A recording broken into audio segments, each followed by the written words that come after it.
how does this compare with Nazism? Well, it's the essence of Nazism. It's the stab in the back.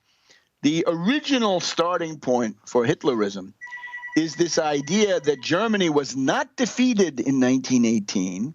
No. They were betrayed. They were betrayed by social democrats and by liberals and other people in Berlin who refused to support the army. Now, it's a lie. We have the distinguished American journalist George Seldes, who had the chance to interview Field Marshal Hindenburg, the head of the German military, in that time, October, November 1918, and Hindenburg admitted, this was before he got his act together, right, before he decided to develop his propaganda line. Probably Ludendorff had not yet clued him into what he should say, right? He was poorly briefed by Ludendorff and company. But George Seldes says, Hindenburg told me that the German army was beaten on the battlefield. Interesting. Beaten by whom? Beaten by the U.S. forces in the area of La Meuse-Argonne. The German salient at Meuse-Argonne had been beaten in by the U.S. forces. General Douglas MacArthur of the Rainbow Division leading the charge, right, to defeat the depleted, obviously, German army. But there is no question that the German army was defeated on the battlefield, and therefore the entire legend of the stab in the back is false. It's a lie. Die Legende, the legend of the stab in the back. So here's Trump. He says, look at those immigrants. They come in here and then they applaud when the buildings come down. Except it's a big lie. And he didn't wait for Goebbels to come on the scene to go for the big lie. That's what he did. Now, here's the other thing. Fascism, Nazism, involved the use of political terrorism and violence, brutality, against your political opponent. So here we have Black Lives Matter, right? Black Lives Matter sends a rep into one of Trump's mass meetings or whatever they are, right? Nuremberg rallies. So Black Lives Matter. I don't think much of Black Lives Matter. I think they're paid for by Soros. I think they're not reliable. But anyway, they have a right to do their thing, okay? Sure they do. So this guy gets beaten. The Black Lives Matter guy gets beaten up by supporters. It looked like a meeting of the German-American Bund. There's a film of that. So Trump says he deserves it. Trump condones violence. Trump condones violence. He's a fascist. He's a Hitler. Back in a minute. Welcome back to World Crisis Radio. Now, it is Thanksgiving weekend, so we want to pause. Thanks. Indeed, we do. For our great country.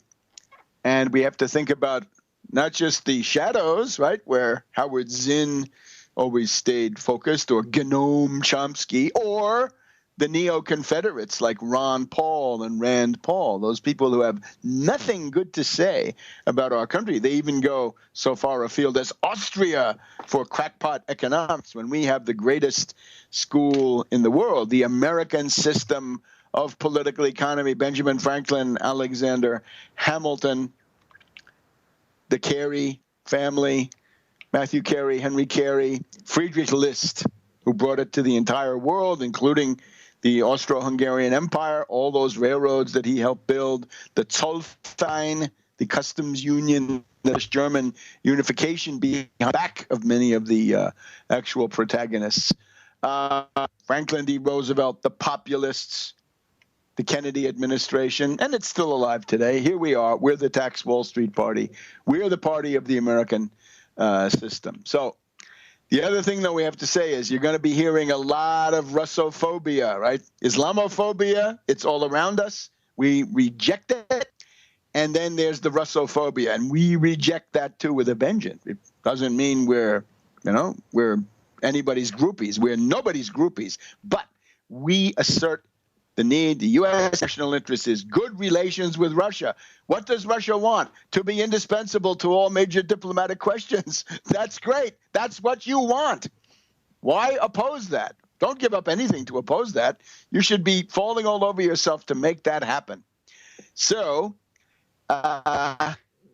Here it is. It's September 1863, and Gideon Welles, the Secretary of the Navy, writes to Russian Foreign Minister Gorchakov saying that the United States is much gratified to learn that a squadron of Russian war vessels is off the harbor of New York. And later Welles writes in his diary, in sending them to this country, there is something significant. What will be its effect on France, French policy, British too? We shall learn in time. It may be to moderate, it may exacerbate, but in any case, God bless the Russians. Then when a friendship visit, Duke Alexis of Russia came to America in 1871, Oliver Wendell Holmes, right? He did once embattled farmers stood and fired the shot heard round the world, great patriotic guy. Thrilling in war, hearts that remember, who was our friend when the world was our foe? Who was our friend when the world was our foe? It was Russia. Now, let's get to the point. October 3rd, 1863, Abraham Lincoln issues the proclamation establishing a yearly day of Thanksgiving. That's where it starts. Pilgrims, okay. Massachusetts Bay Colony, great. Not bad. Bringing, expanding civilization. October 3rd, 1863, the proclamation of a Thanksgiving holiday. Abraham Lincoln. Let's take a look at it. In October 3rd, 1863, what is there to give thanks for? Well, we had the Union victory at Gettysburg, 2nd and 3rd of July, 1863.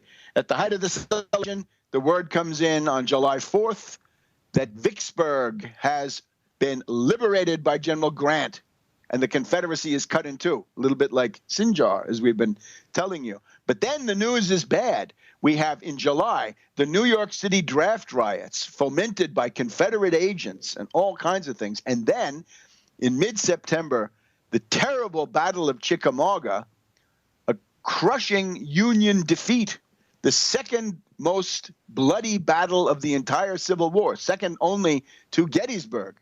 So the question is, what did Lincoln want to give thanks for in the first week of October?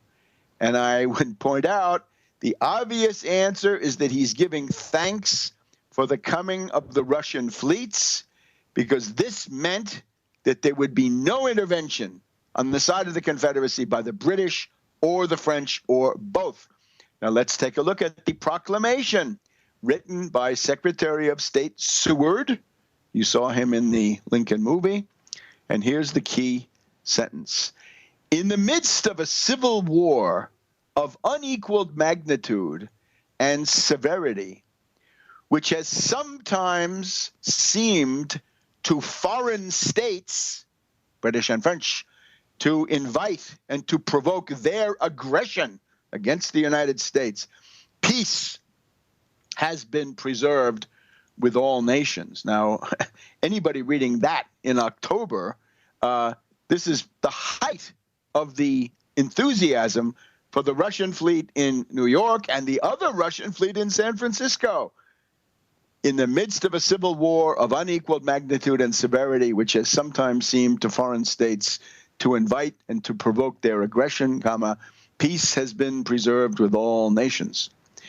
And as I wrote, this is the same mood which underlies the Gettysburg Address of November 19th, a bit later, right? Almost with the Thanksgiving upon us. November 19th, 1863, the dedication of the Soldiers' National Cemetery at Gettysburg Battlefield, Gettysburg, Pennsylvania.